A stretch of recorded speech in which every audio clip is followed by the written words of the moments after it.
이 이야기는 70세 노모가 중병에 걸려 2천만 원의 수술비가 필요해졌을 때 시작됩니다. 가장 가까워야 할 며느리는 비정하게도 시어머니를 병원에서 쫓아냈고 생명이 위태로운 상황임에도 아들은 아내의 강경한 태도에 굴복해 침묵을 선택했습니다. 어머니가 무참히 버려지는 모습을 그저 지켜만 보았던 것입니다. 상상이나 되십니까? 늙고 병든 어머니가 생사의 기로에 선 절체절명의 순간 평생을 바쳐 헌신했던 가족에게 이토록 차갑게 외면당한다는 사실을요. 어머니는 그들의 기둥이었으나 이제는 버림받은 무력한 노인이 되었습니다. 일생을 다해 가족을 위해 희생했지만 돌아온 것은 냉대와 무정함 뿐이었습니다. 하지만 이야기는 여기서 끝나지 않습니다. 모든 것이 돌이킬 수 없다고 생각되던 순간 놀라운 반전이 일어났습니다. 어머니가 병원 문을 나서는 순간 그 누구도 예상치 못한 광경이 펼쳐졌고 며느리와 아들은 무릎을 꿇고 용서를 빌게 됩니다. 과연 어떤 운명이, 어떤 기적이 버림받은 어머니를 다시 일으켜 세워 정의와 희망을 맞이하게 했을까요? 제 이름은 이옥자, 올해 70살입니다. 나이가 드니 몸이 예전 같지 않더군요. 나름대로 건강 관리를 한다고 했지만 최근 몇 달간 가슴이 답답하고 숨이 차는 증상이 잦았습니다. 진작 병원에 가봤어야 했지만 설마 큰 병이겠어. 참으면 괜찮아지겠지. 하며 미련을 떨었던 게 화근이었습니다. 병세가 그렇게 급격히 악화될 줄 누가 알았겠습니까? 그날도 아들 지훈이와 며느리 미경이 먹을 저녁 반찬을 만들던 중이었습니다. 갑자기 가슴을 쥐어짜는 듯한 통증이 밀려왔고 숨쉬기조차 힘들어졌습니다. 눈앞이 캄캄해지며 비틀거리다 거의 바닥에 쓰러질 뻔했지요. 마침 부엌으로 들어온 며느리 최미경이 저를 보고 깜짝 놀라 비명을 지르더니 급히 119를 불렀습니다. 구급차 사이렌 소리가 점점 가까워지던 그때가 기억납니다. 마음이 놓이기는커녕 이번이 정말 마지막일까 하는 불안감이 엄습했습니다.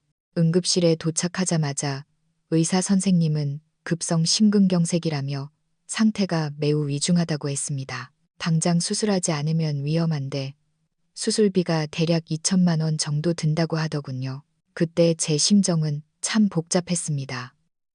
솔직히 죽음 자체가 두렵지는 않았습니다. 살 만큼 살았고 특별히 미련 남을 인생도 아니었으니까요. 하지만 아들에게 짐이 되기는 싫었습니다. 특히 며느리 미경이는 제가 같이 사는 것조차 달가워하지 않았으니까요. 며느리의 눈빛에 서린 짜증을 볼 때마다 저는 그저 존재감 없는 노인으로 조용히 여생을 마치길 바랐습니다. 하지만 운명은 저를 이가혹한 수술대 앞으로 끌고 갔습니다. 어머니, 수술비가 2천만 원이라니요. 솔직히 이건 너무 아깝잖아요. 혼란스러운 제 귓가에 며느리 최미경의 날카로운 목소리가 파고들었습니다. 병실 문가에 서 있는 며느리의 미간은 잔뜩 찌푸려져 있었고 얼굴은 불그락푸르락했습니다. 평소에도 저에게 따뜻한 말 한마디 건넨 적 없었지만 아픈 시어머니를 앞에 두고도 짜증만 가득했습니다. 또 시작이네. 그녀는 비아냥거리듯 말을 이었습니다. 어머니 나이가 이제 7순이에요. 그 큰 돈을 써서 뭐하게요. 가당키나 해요. 너무나도 직설적인 그 말에 아들 박지훈조차 난처한 표정을 지었습니다. 하지만 지훈이는 늘 그랬듯 유약했습니다. 아내의 기세에 눌려 말대꾸 한 번 제대로 못하는 위인이었으니까요. 하지만 아가, 저는 힘겹게 입을 열었습니다. 목소리가 떨려 나왔습니다. 의사 선생님이 당장 수술해야 한다잖아. 안 하면 안 하는 대로 사는 거죠. 최미경이 제 말을 싹둑 잘랐습니다. 목소리에 냉기가 흘렀습니다. 이미 7순이시잖아요. 수술한다고 몇 년이나 더 사시겠어요? 돌아가신다 해도 이 돈을 쓰는 건 낭비예요. 그 말은 비수가 되어 제 심장에 꽂혔습니다. 멍하니 며느리를 바라보다가 결국 참았던 눈물이 터져 나왔습니다. 평생을 가족을 위해 헌신했는데 이제 와서 시간과 돈을 낭비할 가치도 없는 존재 취급을 받다니 이토록 무력하고 비참할 수가 없었습니다. 여보, 아들 지훈이가 침대맡에서 기어들어가는 목소리로 중얼거렸습니다. 그래도 어떻게 그래. 엄마인데. 당신은 가만히 있어. 내 말이 틀려. 현실을 보라고. 아들은 입을 다물었습니다. 쓴웃음이 나왔습니다. 제 아들은 언제나 저렇게 아내 편이었습니다. 어미의 권리를 위해 싸워줄 위인이 못 되었죠.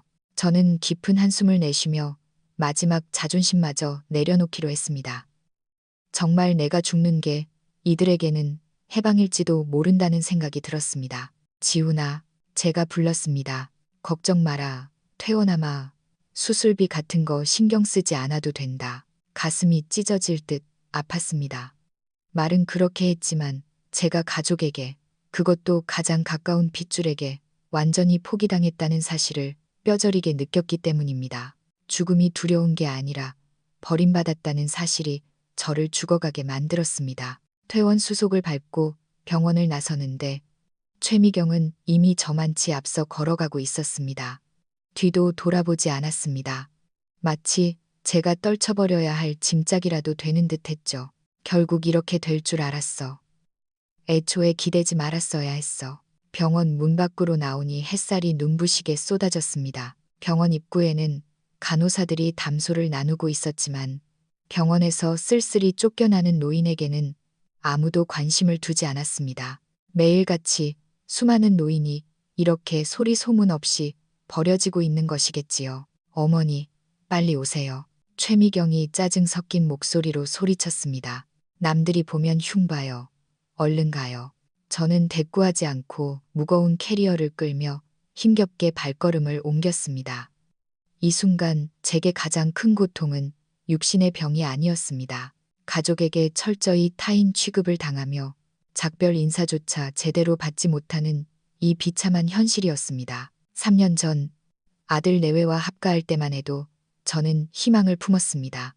며느리가 나이든 시어머니를 이해하고 보살펴 줄 거라 믿었죠. 하지만 지난 3년은 지옥과 다름없었습니다. 며느리 최미경은 저를 적대시했고 집안의 모든 규칙은 저를 옥죄었습니다.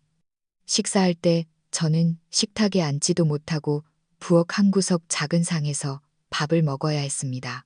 거실 소파나 TV 사용은 금지였고 장을 보러 나가는 것조차 허락을 받아야 했습니다. 가끔 숨이 막혀 집 앞 골목이라도 나갈라 치면 며느리는 어디 가서 망신시키지 말고 들어와요 라며 쏘아붙였습니다. 저는 망신을 시킨 적도 없는데 말이죠. 그뿐만이 아닙니다.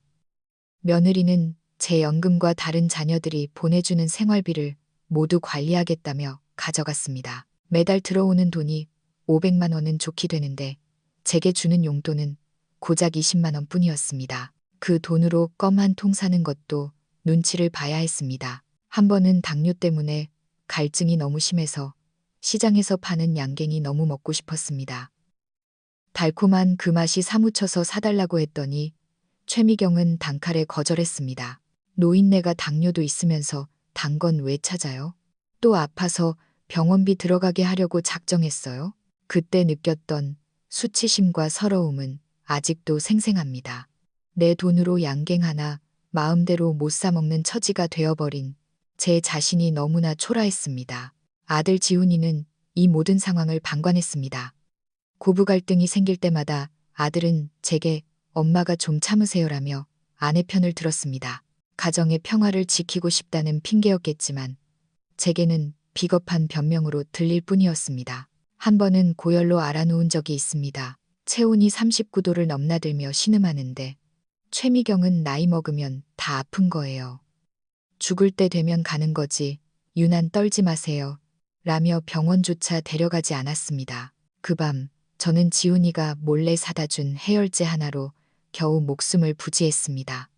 그 후로는 아파도 아프다는 말을 하지 않게 되었습니다. 어차피 위로는커녕 타박만 돌아올 테니까요. 그렇게 투명 인간처럼 죽은 듯이 살아왔습니다.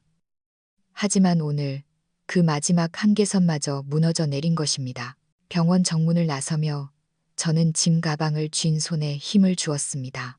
앞서가는 며느리의 뒷모습은 너무나 당당해서 제가 이 세상에서 가장 쓸모없는 존재처럼 느껴졌습니다. 아들 녀석 차가 대기하고 있는 곳까지 걸어가는데 다리가 후들거렸습니다. 어머니, 빨리 좀 타세요. 저 바빠요. 차에 타자마자 최미경이 쏘아붙였습니다. 차는 도심을 달려 어느 낯선 길가에 멈춰 섰습니다. 내리세요. 최미경의 차가운 명령이 떨어졌습니다. 네. 제가 당황해서 쳐다보자 그녀는 싸늘하게 웃었습니다. 여기서부터는 알아서 가세요. 우린 더 이상 어머니 병수발 못 들어요. 집에도 오지 마시고요. 짐은 여기 다 챙겨왔으니까. 하늘이 무너지는 것 같았습니다. 지훈아, 저는 아들을 불렀습니다. 제발 한마디라도 해주길 바랐습니다. 하지만 운전석에 앉은 아들은 고개를 숙인 채 저를 쳐다보지도 못했습니다. 엄마, 죄송해요. 저도 어쩔 수가 없어요. 그 말을 끝으로 아들은 차 문을 닫고 엑셀을 밟았습니다. 차는 매정하게 멀어져 갔고 저는 덩그러니 길가에 남겨졌습니다. 망연자실하여 벤치에 주저앉았습니다. 갈 곳도 없고 수중에 돈 한 푼 없는 70세 노인. 절망감이 파도처럼 밀려와 눈물이 하염없이 흘렀습니다. 지나가는 사람들은 힐끔거릴 뿐 누구도 말을 걸지 않았습니다. 배도 고프고 목도 말랐지만 물 한 병 사 마실 돈이 없었습니다. 이렇게 길바닥에서 죽는구나. 그렇게 고개를 떨구고 있을 때였습니다. 부르릉 중후한 엔진 소리와 함께 검은색 고급 세단들이 줄지어 제 앞에 멈춰 섰습니다. 마치 영화의 한 장면처럼 번쩍이는 차들이 저를 에워쌌습니다. 맨 앞차의 문이 열리더니 말끔한 정장을 입은 중년 신사들과 세련된 여성들이 내렸습니다. 그들의 기품 있는 모습은 초라한 저와 극명한 대조를 이루었습니다. 그중 한 남자가 저를 보더니 눈을 크게 뜨고 달려왔습니다. 어머니, 저는 깜짝 놀라 그를 쳐다보았습니다. 낯이 익은 듯 했지만 금방 떠오르지 않았습니다. 그는 감격에 겨운 표정으로 제 손을 덥석 잡더니 무릎을 꿇었습니다. 어머니, 저예요. 민준이, 김민준. 민준이, 그제야 기억이 났습니다. 20년 전 제가 자원봉사를 하며 돌봤던 보육원의 그 꼬마, 부모 없이 자라 외로움이 많던 아이들을 저는 친자식처럼 품어주었습니다. 세상에, 네가 민준이니? 네, 어머니, 너무 늦게 와서 죄송합니다. 김민준은 이제 국내 굴지의 건설사 회장이 되어 있었습니다. 그뿐만이 아니었습니다. 뒤따라 내린 사람들도 모두 제가 보육원에서 돌봤던 아이들이었습니다. 어머니, 저 수진이에요. 기억나세요? 우아한 정장 차림의 여성이 울먹이며 다가왔습니다. 늘 제품에서 울던 코올릭의 수진이는 이제 글로벌 기업의 한국 지사장이 되어 있었습니다. 그래, 수진아. 다들 이게 꿈이냐 생시냐. 그들은 저를 둘러싸고 눈물을 흘리며 어머니라고 불렀습니다. 친자식에게 버림받은 그 순간 피 한 방울 섞이지 않은 이 아이들이 저를 구하러 온 것입니다. 어머니, 저희가 다 들었어요. 그동안 얼마나 고생하셨는지. 김민준이 제 손을 꼭 잡으며 말했습니다. 이제 걱정하지 마세요. 저희가 어머니 남은 여생 여왕처럼 모시겠습니다. 그들은 저를 리무진에 태웠습니다.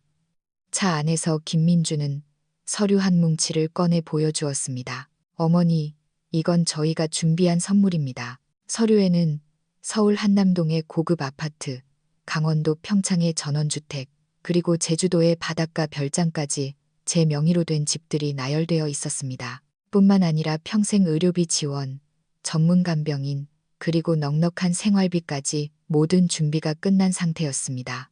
이걸 내가 어떻게 받니? 제가 손사래를 치자 수진이가 단호하게 말했습니다. 어머니, 저희가 가진 모든 것의 시작은 어머니의 사랑이었어요. 어머니가 안 계셨다면 저희는 지금 이 자리에 없었을 겁니다. 이건 보답이 아니라 자식으로서 당연히 해야 할 도리예요. 눈물이 앞을 가려 말을 이을 수가 없었습니다. 친자식은 돈 때문에 나를 버렸는데 가슴으로 낳은 이 자식들은 저에게 세상 전부를 주려 하고 있었습니다. 고맙다. 정말 고맙다. 저는 그제야 안도의 숨을 내쉬며 제가 돌아갈 곳이 생겼음을 깨달았습니다. 며칠 후 김민준의 주도로 가족 모임이 소집되었습니다. 장소는 서울의 한 호텔 회의실이었습니다. 변호사들과 제 양아들, 딸들이 배석한 가운데 박지훈과 최미경이 불려왔습니다. 그들은 화려한 분위기에 주눅이 든 채 들어왔습니다. 저를 보고 깜짝 놀란 표정이더군요. 어머니, 여기가 어디라고?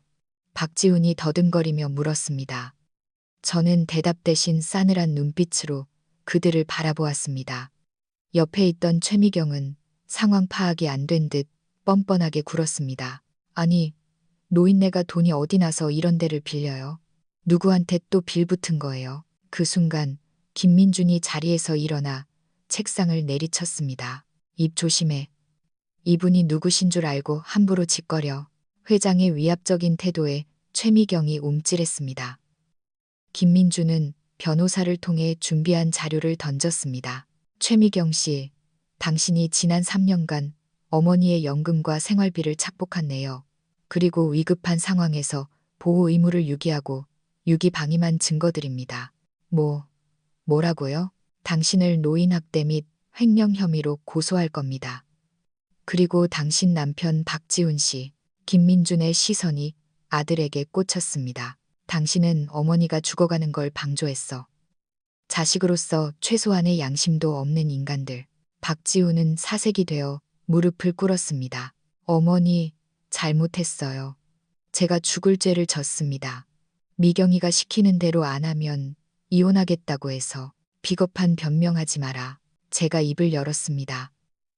목소리는 떨리지 않았습니다. 지훈아, 넌 내 아들이지만 넌 나를 버렸다. 내 처가 나를 짐승 취급할 때 너는 침묵했어. 그 침묵이 나를 더 죽게 만들었다는 걸 왜 모르니? 어머니, 이제 너희와 나는 남이다. 법대로 처벌받고 다시는 내 눈앞에 나타나지 마라. 저는 단호하게 돌아섰습니다. 최미경은 그제야 사태의 심각성을 깨닫고 비명을 지르며 매달리려 했지만 경호원들에 의해 끌려나갔습니다. 결국 법원은 최미경에게 횡령한 돈과 위자료를 포함해 6천만 원을 배상하라는 판결을 내렸습니다. 아들 박지훈과는 법적으로 부양관계를 단절하는 절차를 밟았습니다. 가슴 아픈 일이었지만 썩은 살을 도려내야 새 살이 돋는 법이니까요. 지금 저는 서울의 아늑한 아파트에서 지내고 있습니다. 창밖으로 한강이 내려다 보이는 이곳은 햇살이 참 잘 듭니다. 주말이면 민준이와 수진이 그리고 다른 아이들이 찾아와 북적거립니다. 어머니, 이 안마의자 어때요? 어머니, 이번 주말엔 제주도 별장으로 모실게요. 저는 이제 더 이상 눈치 보며 양갱 하나 사 먹지 못하는 노인이 아닙니다.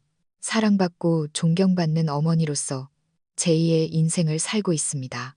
여러분, 이 이야기를 듣고 어떤 생각이 드셨나요? 피를 나눈 가족의 배신과 피 한 방울 섞이지 않은 타인의 은혜. 진정한 가족이란 무엇일까요? 혹시 여러분 주변에도 외로움 속에 방치된 부모님이 계시지는 않나요? 오늘의 이야기가 마음에 와닿으셨다면 댓글로 여러분의 생각을 나눠주세요. 그리고 이 이야기를 공유해 더 많은 사람과 온기를 나누어 주시길 바랍니다. 감사합니다.